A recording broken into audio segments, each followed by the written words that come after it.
everybody, it's Mr. Wagstaff. Cool stuff to talk about today. So, today we're going to start talking about the progressive era. So we've been talking about the robber barons, and society has worked out for them fantastically. I guess that's a word. Everything's going great for them, but that is a tiny bit part of the population. The vast majority of people are really struggling in this time period called the Gilded Age. Today we're going to start talking about how the American people, the lower class, which is pretty much everybody, decided to start fighting back. But instead of doing it in a revolutionary format, as far as murdering people and all this stuff that like the French Revolution, the way they're going to fight back is legally. They're going to use our government, the media, and really change the perception of who and what is actually important in the United States. And it is referred to as the progressive era. So let's get started. I'll make myself smaller here. Boop, boop, boop, boop, boop, boop, boop. All right. So the progressive era, progressivism. So progress is what it's named after. Progress means change, but in a good format. So the progressive era means the positive change era. Who the progressive era is going to benefit is the workers, the lowest class in society, which is pretty much everybody at the time. Needless to say, there are people who don't like the progressive era. The super rich people, the very small percentage of just insanely rich people. All right. So this picture right here is this angel is taking these children and sweeping them out of these dangerous, factories in industry, alcoholism. There's all these different things that society is going to start trying to change and make better about our society. And we're going to spend the next couple lessons here talking about the progressive era and basically what's going to get changed. So the origins of progressivism. Basically, like, hey, why do we need to change a whole bunch of stuff? Well, it was garbage.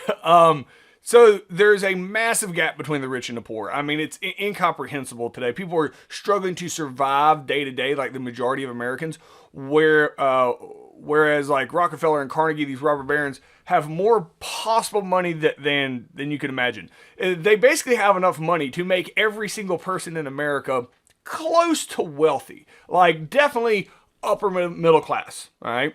So the question starts to become, wait a minute, if our society is so rich, why is only such a few amount of people actually benefiting from that? So there is this idea that we have to change America and make it better for the majority of people here. All right. So there's horrible working conditions, there's discrimination, a growing gap between the rich and the poor, prohibition, and a whole bunch of other things in the United States between 1890 and 1920 that led people to want to push for reform. All right. And so this time period is known as the progressive era. We're going to spend most of our time here in these first couple lessons in the late 1800s and early 1900s. And we will reference some of the end results in the next unit as well. So one of the common issues with all of those, and this is a picture of a little girl working in a factory. This is actually from South Carolina in 1908. So, next state away. This was very common. There is a lot of crazy stuff happening in factories. And the big reason was there was absolutely no government oversight or control over businesses, which is designed that way so that businesses can be as fluid as possible, make as much money as they're possible, and the government doesn't get in the way. Well, what they're starting to see is people like Rockefeller and Carnegie, these guys that are crazy rich, actually use their wealth to negatively impact other Americans to prevent them from also being successful. That is when it starts changing the mentality of these guys didn't just win at being American, they're actually crushing the American dream for everybody else. Once people start internalizing that, because nobody wants to punish Rockefeller and Carnegie. People actually love the fact that Rockefeller and Carnegie are crazy rich at the time. Just like today, people love Bill Gates and these other guys that are crazy billionaires. Elon Musk, these guys that are billionaires, nobody wants to go take their money from them. They want to be rich like them. All right, so this isn't an attack on rich people. But once you realize that what the rich people are doing is preventing other people from becoming rich, that is when there ends up being this big push that something needs to be done to prevent this unfair setup in society. So progressive people who want to change the status quo, rarely agreed on anything, in large part because the people who are arguing all want change, but they can't necessarily agree on what they want to change. Like some people are like, we shouldn't have kids working at 8 years old in factories. Other people were like, we should have higher wages. And other people were like, we should have safer working conditions. And then other people were like, well, if we're looking at society, I think women should have the right to vote. There's all these different things that were coming out in the progressive era, and people really catered to what they wanted.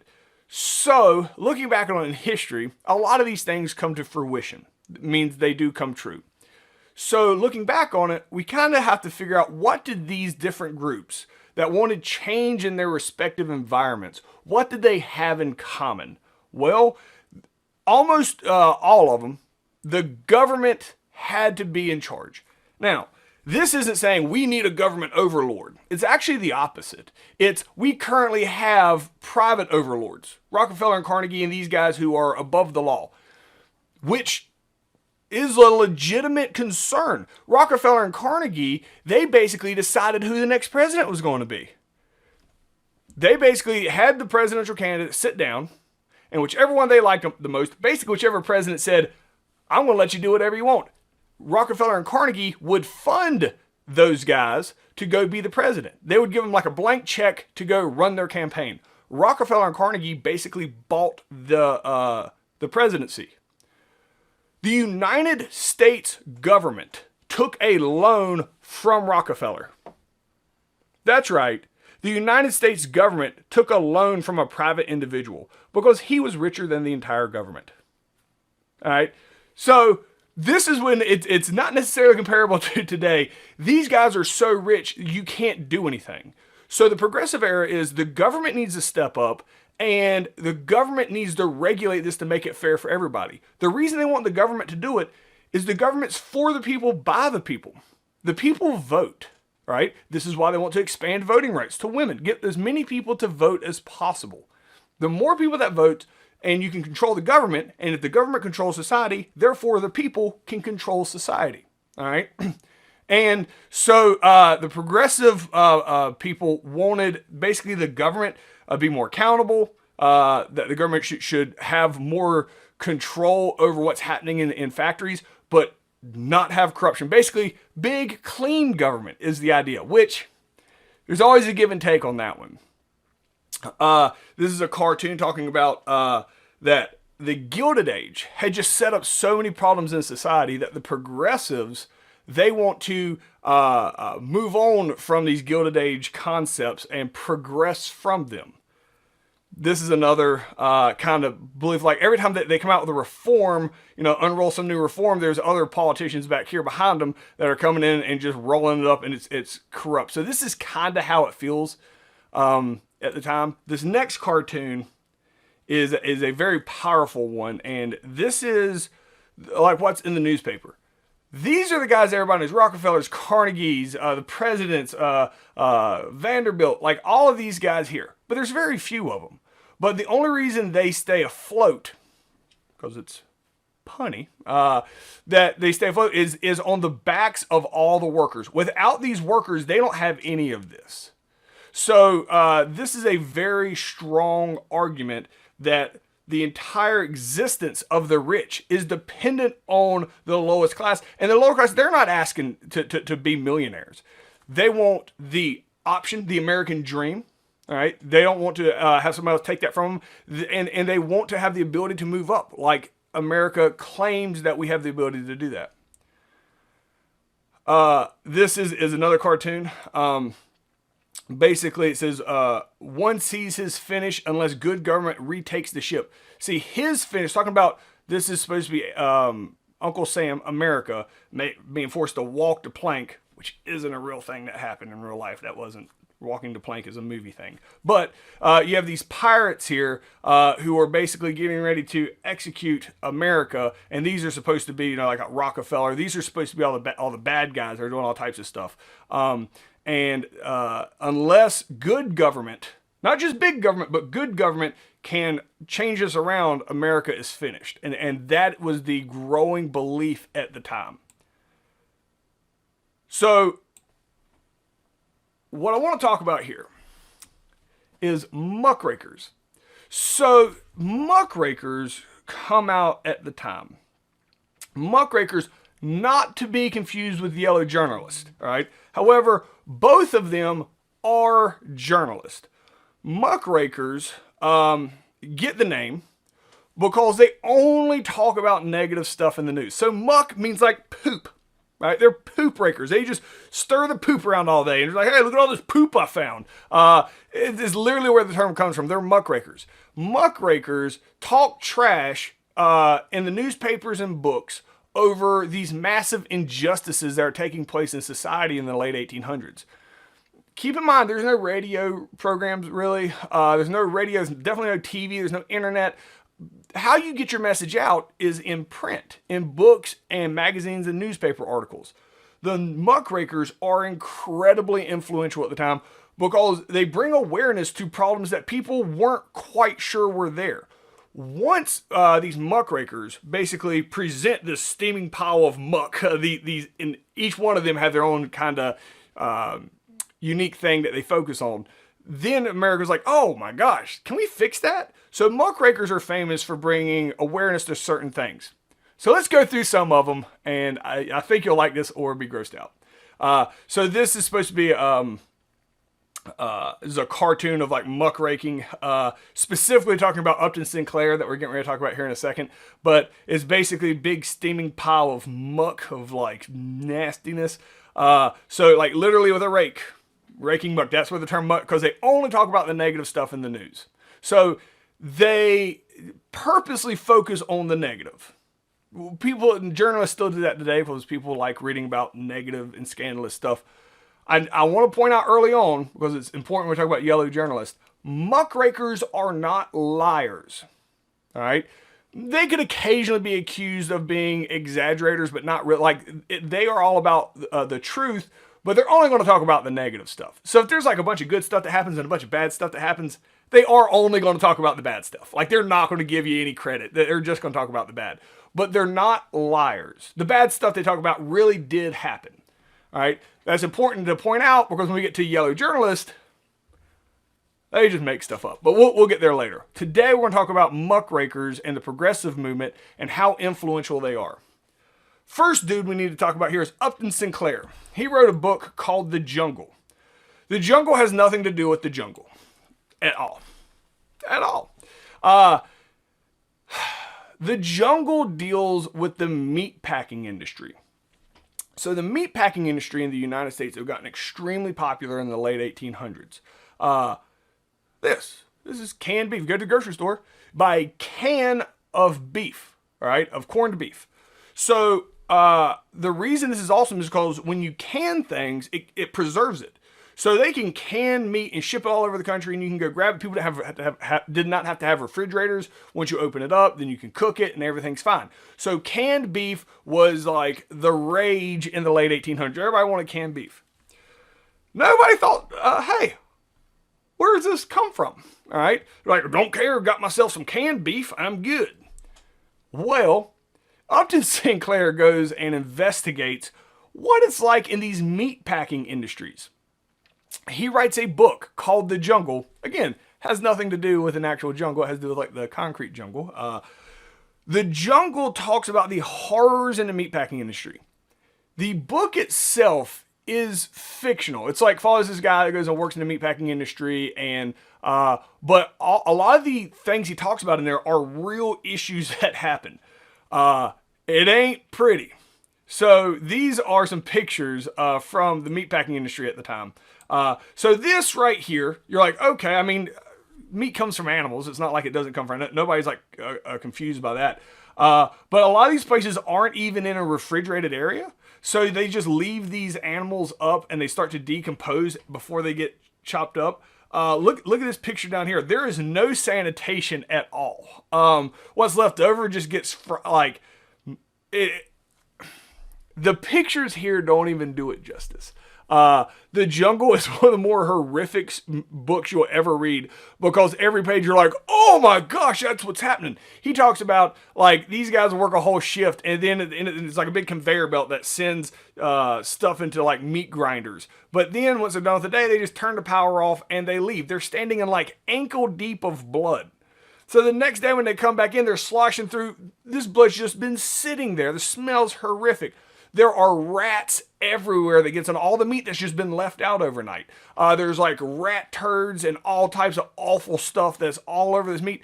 They just turn the machine back on and grinds up everything, including the rat turds. Rats would get caught in there, and it all gets ground up and put right into one of those cans. So you get this right here, you might have half a rat in there. No lie. Like, that was a for real. People would get sick from this and they wouldn't know why. People would get a hand caught, lose a hand, but because it's a money-making thing, they wouldn't stop. They go get another immigrant to come in. Somebody would eat a human hand. Like, it was all ground up and you wouldn't know any different. Absolutely horrific what is happening in the meatpacking industry. When he comes out with his book, The Jungle, the whole country's like, wait, what? Holy smokes. So you start getting a lot of these cartoons that come into the newspapers at the time. This is just, the beef trust, basically the beef monopoly, because they didn't care if it was safe or sanitary. Their goal is to get out as many cans of beef as possible, because that makes their highest profit. So who cares, like, what's going into it? Then that's what this is. As long as it comes out and people are buying it, who cares if it's safe? And then you got like a vulture here sitting on top of fresh canned meats and like skulls. People are horrified by this. People were getting sick around the country off of canned meat. And the federal government is going to respond by deciding they're going to need to do something. This is one of the first times, I know there's a lot of writing here, but that the government is going to go and start like, okay, let's make sure that this dude's just making this up. And the federal government goes and investigates the meatpacking industry and realizes they're not making it up. All of this stuff he talks about is a for real issue that's taking place. And the FDA, the Food and Drug Administration, basically can trace their origins back to his book. They're like, yeah, we gotta do something about this. So one of the first things that the United States government decides they're going to manage a private company, or basically give them requirements to follow, comes from The Jungle. If you go to a restaurant today and they have a sanitation grade, that's from Upton Sinclair's book, The Jungle. That all came from that. They're like, okay, like, I understand, like, hope they all make a profit. They can't be serving people stuff that's going to make them sick. Like, there has to be a standard of cleanliness when it comes to food. So Upton Sinclair kind of starts this motivation of the government coming in and bettering things for the people by getting rid of the laissez-faire mentality of hands off. The next dude I want to talk about here, his name is Edward Bellamy. Now this one's kind of interesting. It's called Looking Backward, because it's a fictional book. He's like, so in his book Looking Backward, Edward Bellamy is going to get into a time machine in the year 1887. He's going to get in a time machine and he's going to go way into the future. Into the year 2000. Way into the future. All right. He gets out of his time machine in the year 2000. This book's kind of creepy because a lot of what he says he sees in the year 2000, it's clearly a fictional book, but it all came true. Stuff like the workers work 40 hours a week. Bosses treat them with somewhat of respect. Workers get 2 weeks off per year. People are paid a wage where they can survive and take the weekends off. Like, a lot of what we have in our society now, he says it in his book. However, his reasoning is he says the reason that happened in his fictional book is because the federal government took over all private businesses, all right? And that the federal government regulates all private business to make sure everybody is treated fairly, all right? So when he comes out with this book, a lot of people are like, yeah, that sounds awesome. And they start forming these things called nationalist clubs, like because the national government to control business. Apparently, they're not aware immediately that there's already a political system that exists in which the government regulates private businesses. It's called socialism. So they call themselves nationalists for like a week, I guess, and they're like, okay, we're going to be socialist because that already is a thing that exists. So socialism, the idea that the federal government should come out and regulate private businesses for the betterment of everybody, it comes out or really takes hold with Edward Bellamy's book, Looking Backward.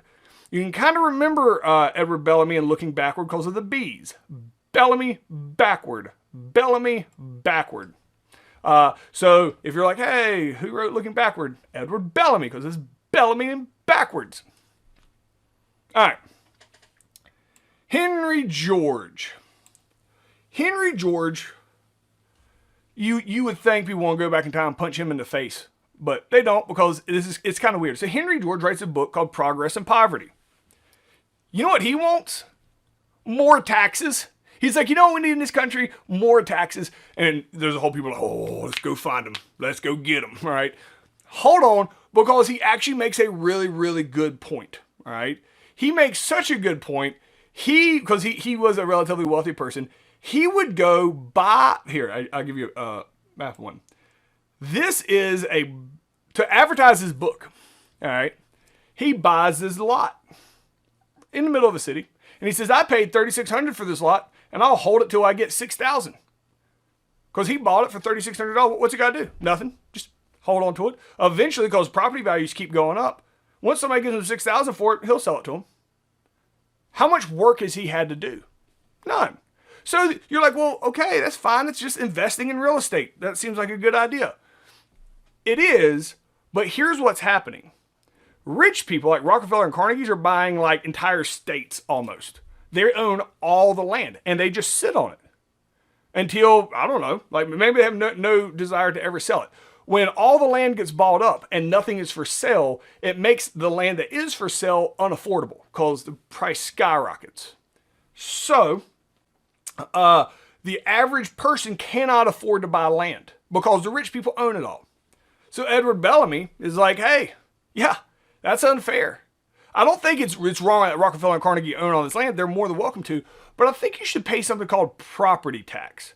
You should pay a tax on all your land that you own every year, so that the only stuff that you actually own is the stuff you actually want. Because why buy half of Montana if you're never going to go there? But if you have to pay property tax on it every year, like rich people aren't going to want to hold on to something. They actually have to pay money on it. So his whole concept of progress and poverty is to support property tax. So, and as soon as people are like, yeah, we want taxes, guess what the government says? Well, okay, if y'all want taxes, they twist their arm.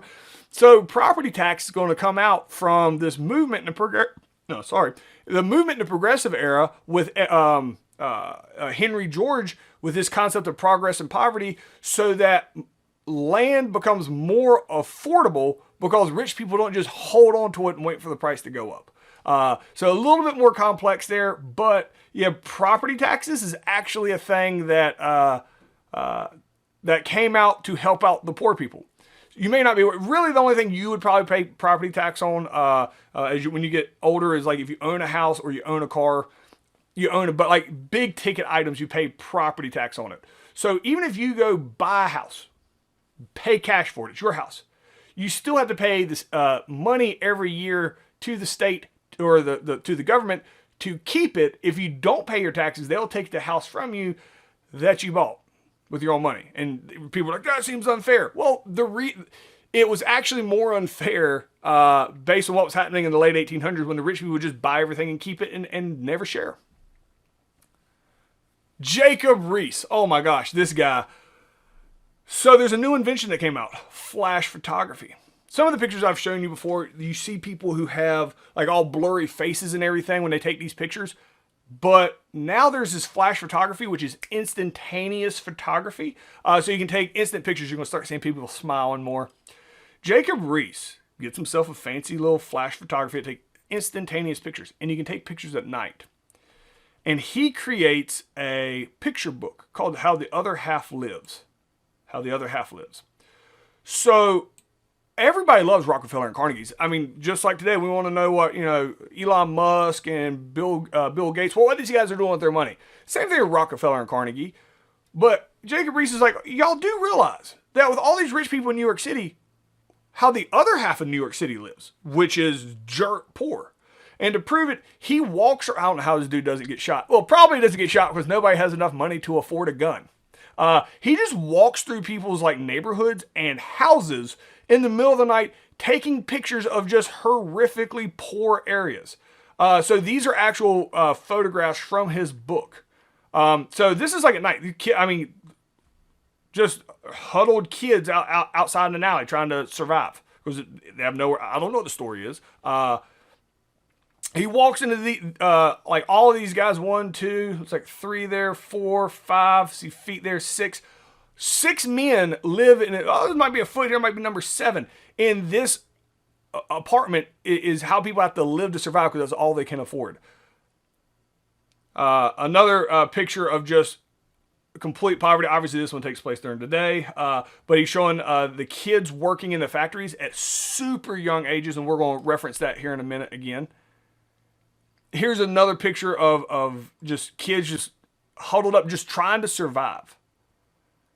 This picture was one of the more influential ones at the time because this is an alley where people would just throw feces and urine out of the top floor. Like nobody would ever like walk through here. Like this is too gross to walk through. Yet people are living in these alleys. So today we're like, oh, they live in like a little alley, whatever. But when people saw this, they're like, they live there? That's like at the time, like living in the sewer. Because this ain't rainwater what makes it wet. I'm going to tell you right now. All right. And this is where people live. All right. Because it's your only option because there is no way of moving up. To better show that point, there is another muckraker here, Ida Tarbell. Ida Tarbell is famous. I should be famous anyway. She goes right after Rockefeller. I mean, that's almost dangerous at the time, all right, with how powerful they are. She writes a book called The History of the Standard Oil Company. Her dad had been laid off, and so she spent her whole life just figuring out all the wrong stuff Rockefeller had done. This is where the mentality is going to change. Because prior to this, and I got a quote here by her, that it was, well, I don't know, are these guys wrong or did they just win at being American? They're rich, congratulations. Like, if you work hard enough, you can too. She's the one that kind of changes that mentality. She was like, we're not against them being rich. We're against what they do to other people to keep them from becoming rich. They need to stop the illegal practices and make a free market economy a free market economy. The rich guys have gotten so rich and so powerful, they prevent other people from becoming successful. So Ida Tarbell wrote The History of the Standard Oil Company viciously against Rockefeller.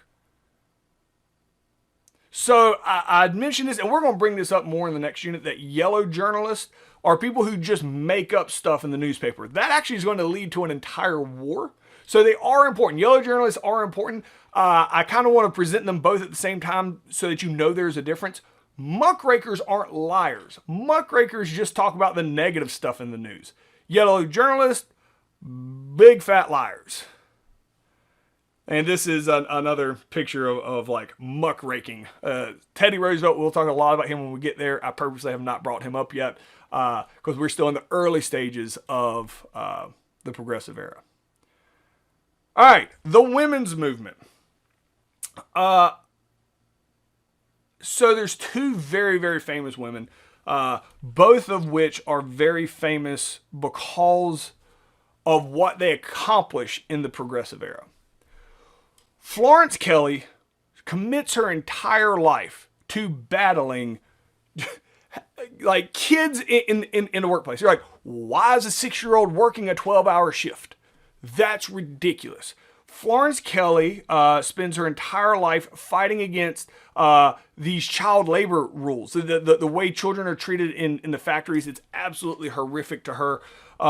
And you're going to see a lot of women support Florence Kelley because women work in the factories. When women work in the factories, they start seeing how children are treated in the factories, and women become a huge part of the progressive era because they see how children are treated. Florence Kelley ends up getting her degree in law and fundamentally gets laws passed that are going to eliminate or at least make it difficult to hire children to do dangerous jobs, because people would hire kids, pay them next to nothing just because they're smaller and they can fit into really dangerous like arm chopping off machines. And Florence Kelley is pivotal with the movement of women at the time of getting children from being used in that fashion. Mother Jones is very famous in a union called the Industrial Workers of the World. We're going to talk about them a lot more tomorrow, but the biggest union in America at the time, the Industrial Workers of the World, the number 2 person in that union is Mother Jones. She is called Mother Jones because she had 5 kids and all 5 of them died in the Civil War, so she committed the rest of her life to helping out men, women, and children in unions in these factories, and we're going to talk more about her tomorrow. That's as far as we're going to get. See you guys tomorrow.